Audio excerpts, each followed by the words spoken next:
Mom, please help me. My daughter, who had just gotten married 3 months ago, suddenly showed up at my doorstep in the middle of the night. What on earth happened? When I saw her, her face was swollen and covered in bruises.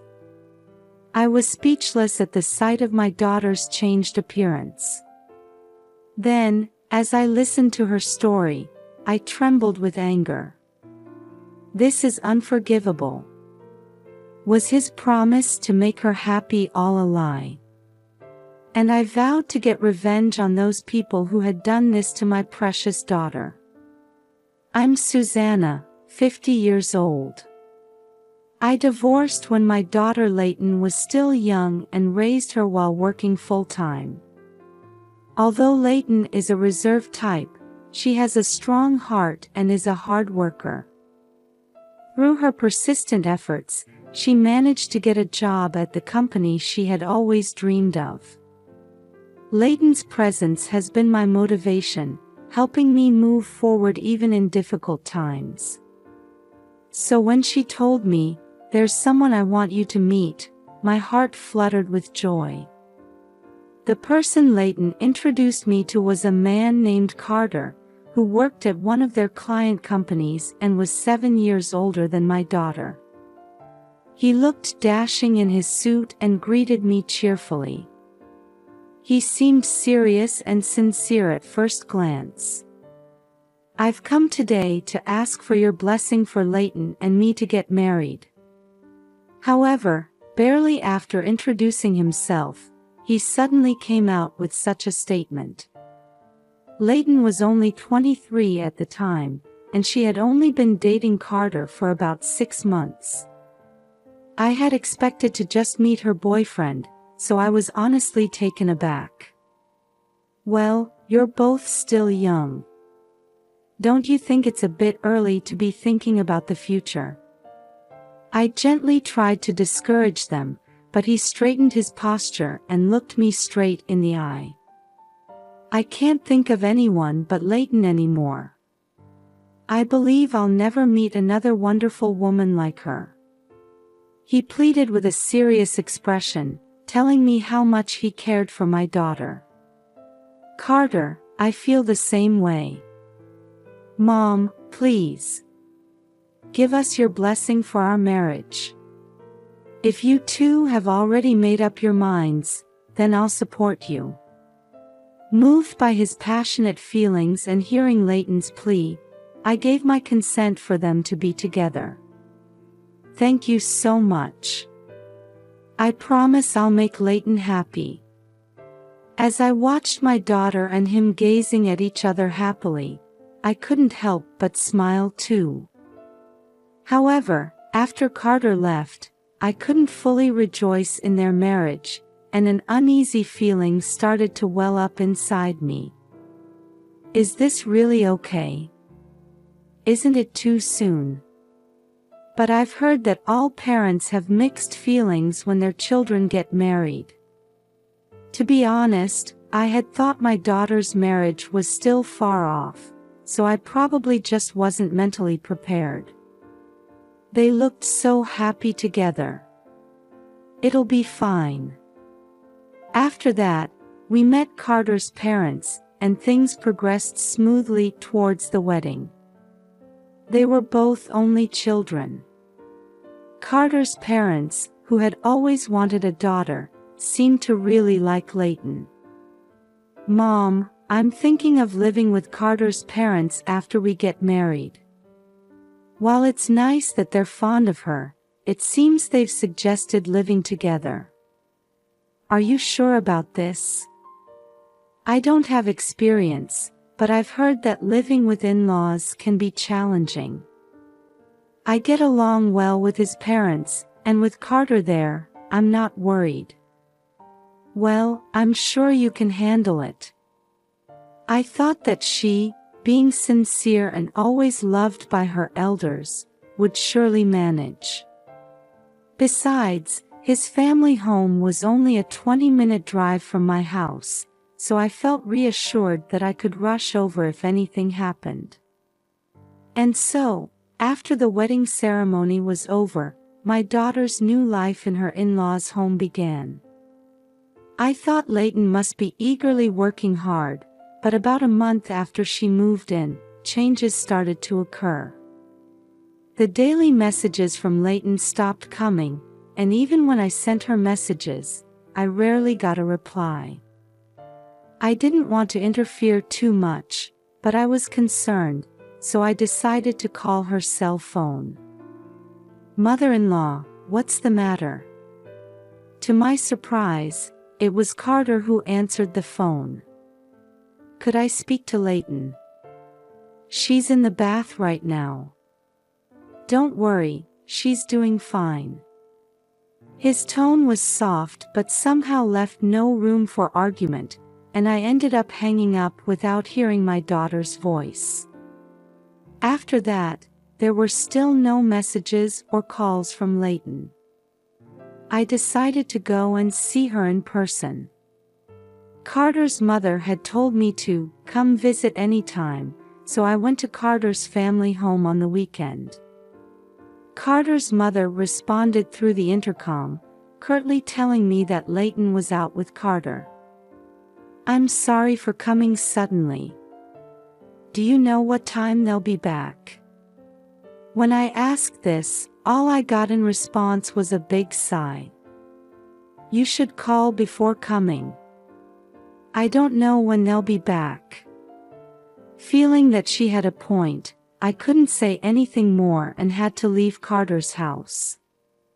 I wondered if I was worrying too much, but it felt like Carter and his mother's attitudes had changed from before the wedding, and I couldn't shake off this bad feeling. After much deliberation, thinking I'd feel better if I could at least hear her cheerful voice, I called Leighton's workplace. To my shock, I was told that she had already resigned. Moreover, they said, "We're in trouble because she quit so suddenly." There's no way Leighton would quit her job like that. When she received the job offer from her dream company, we cried tears of joy together. Besides, Leighton was excited about balancing work and housework, so it didn't make sense for her to suddenly resign. Something is definitely wrong. But what should I do? Even if I visited Carter's house again, I wasn't sure if they'd let me see Leighton, and while I was debating whether to contact the police, the incident occurred. It was 2 days after I learned about my daughter's resignation, in the middle of the night. Suddenly, the doorbell rang. What? Who could it be at 2 a.m.?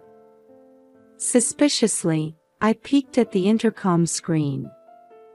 It was dark and I couldn't see clearly, but from the figure, it looked like Leighton. I ran to the entrance and hurriedly opened the door. "What happened? I've been so worried because I couldn't contact you." "Mom. I'm sorry." My joy at seeing my daughter was short-lived. The next moment, I was shocked and lost for words. Leighton's face was unrecognizable, swollen and covered in bruises. "What on earth happened to you? You're in such a state." For a while, my daughter trembled and cried, and I just rubbed her back without saying anything, trying to calm her down. Leighton began to speak haltingly, her voice choked with emotion. As I listened, it became clear that immediately after the wedding, Carter's attitude had changed completely. He said, "You've come here as a wife, so you should serve us," and treated her like a slave. And this terrible state she was in was the work of Carter and his parents. I had suspected as much when Leighton came running to my house, but as I heard the details, I trembled with anger. "I didn't want to trouble you, but I'm sorry." Seeing my daughter cry like this, I felt a desire for revenge against them well up inside me. I want to make them suffer the torments of hell. I vowed in my heart never to forgive Carter and his parents who had promised to definitely make her happy, but had hurt my daughter so much. For now, I let Leighton rest and decided to confront Carter's family once daylight broke. The next morning, we first went to the hospital to have her injuries treated, and then I drove with my daughter to their house. As expected, they were in an uproar, having noticed Leighton's absence. "So you took her after all?" Carter's father shouted angrily when he realized it was me at the intercom. "Can you explain why Leighton is in this condition?" I asked sternly, unfazed by his response. Next to me stood my daughter, her cheeks still swollen, with bandages on her wounds, looking pitiful. Seeing this, they seemed to become conscious of the neighbors' eyes and let us into the house. The three of them appeared to falter for a moment, but soon showed their true colors. Carter's mother glared at Leighton and said with a sneer, "We were just disciplining her a bit because she wasn't working properly." "What are you saying?" "And Carter, didn't you declare that you would make my daughter happy?" "Well, that was on the condition that she fulfilled her role as a wife properly. But she was too preoccupied with her job. That's why I submitted her resignation letter for her." Leighton hadn't quit her job voluntarily. Carter had submitted her resignation without her knowledge. She tearfully explained that by the time she realized, it was too late. Apparently, the reason was that Carter didn't like that Leighton's work had become busy and she was coming home later than him. Leighton was working hard because she was happy to be employed at her dream company. "That's not my concern. If she can't balance both, she has to quit." Carter spoke as if he had done nothing wrong. "He's right. The other day, it took her an hour just to make dinner. She can't do a single household chore properly." Even Carter's father joined in the attack, and my daughter's shoulders shook. If that's the case, couldn't Carter's mother have supported her? However, Carter's mother crossed her arms and said in a strong tone, "When I came here as a bride, I was made to do everything and told to learn through experience." That's right. It's generational change. "But I was watching over her properly," Carter's father said, as if to say they had done nothing wrong, and they nodded at each other.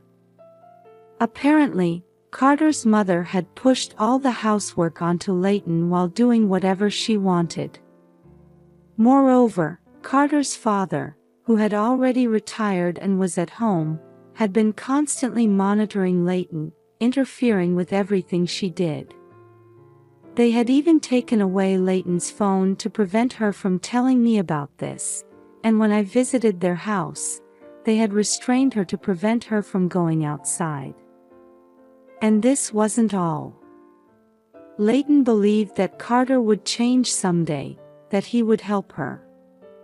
Despite the terrible treatment, Leighton's hope that Carter would change was in vain. The treatment from her in-laws only escalated.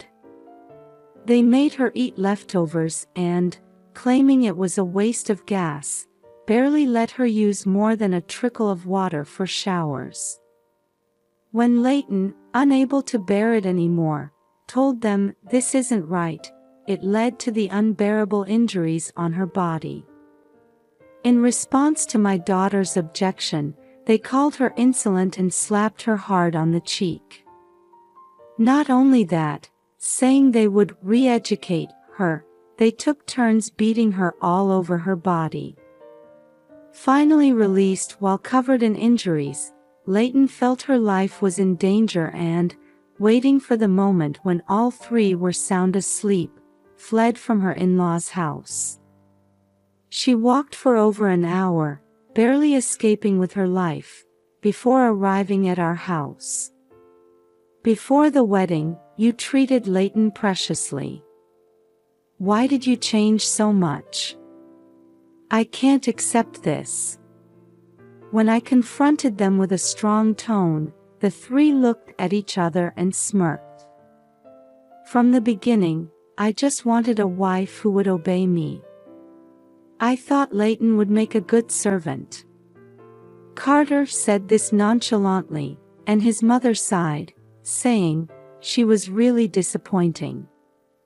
Well, she must have learned her lesson from this incident. Why don't we give her another chance? At this unbelievable suggestion from Carter's father, they looked at each other and burst into laughter. That's enough. I can't forgive this anymore. Before I could respond, anger welling up from every part of my body, Leighton stared at the three of them and spoke out. How dare you speak to us like that? When an angry Carter tried to grab my daughter, I quickly restrained him in a hold and pinned him to the floor, immobilizing him. As he struggled and his parents stood dumbfounded at my quick movement, I said, I didn't mention it before, but when I was young, I was on the verge of making it to the Olympics in wrestling. I had to give it up due to an injury. I increased the pressure on Carter, who was pinned down, and he started flailing his arms and legs with tears in his eyes. When I loosened my grip, he slumped down, sitting weakly. How pathetic. Now, who should I deal with next? I said, cracking my knuckles as I slowly approached his parents. Please stop. They covered their heads and started trembling violently. I sent my daughter off wishing for her happiness, but I will never forgive you for putting her through this. All three of them shrank back completely at my fierce demeanor. Carter, please divorce me, Leighton said, following my lead, and presented the divorce papers in front of Carter. What are you talking about? I absolutely won't divorce you. He refused, his face turning red. This morning, I took my daughter to the hospital and got a medical certificate for her injuries, and I've also filed a police report. We have no fault in this, so we'll fight this to the end. I told them slowly, looking at each of the three in turn. Then, this time sweating profusely from their foreheads, they started panicking, crying out things like, please stop, and, what about our reputation? I want to divorce as soon as possible, Leighton said, looking at them with disgust. I look forward to seeing what happens to you now. You'd better regret what you've done. We gathered Leighton's belongings and headed for the entrance. Wait! We heard Carter's pitiful voice behind us, but Leighton and I left her in-laws' house without looking back. After that, the divorce was successfully finalized, and Leighton claimed $20,000 in compensation from Carter. The police report was also accepted, and the three of them were questioned by the police. Although they were released soon after, I heard that the police also came to their house to inspect the scene, which became a topic of gossip in the neighborhood, and they were now being looked at with suspicion. When Leighton told her former colleagues about the mistreatment she received from Carter, the news spread to his company, which was their client, and Carter was removed from the fast track to promotion. Meanwhile, Leighton slowly healed her mental and physical wounds at our home and then started moving forward to find a new workplace. My life is still far from over too. In fact, I've started training because I want to get involved with wrestling again,